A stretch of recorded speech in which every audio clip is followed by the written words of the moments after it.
しょ。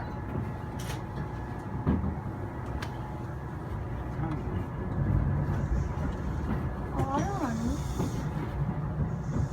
あれもこっちだ。冷蔵コンテナ、冷凍コンテ何？京都ってなんか大阪やったね。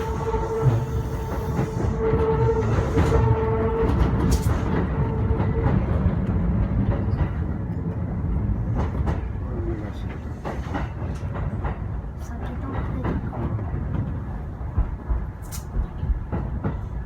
お待たせしました。長行急行です。次は当時です。当時の次は武田に停まります。お客様にお願いいたします。携帯電話はマナーモードにしていただき、通話これと同じ編成や。同じ編成シリーズ21が今だ。当時の次は武田に停まります。左側の扉が開きます。ご注意ください。お、これ。あ、当時あれ当時の50トン。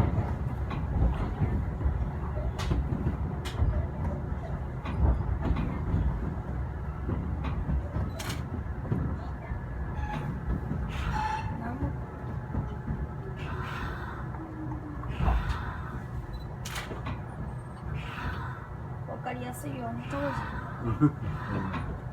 後で見ても分かる。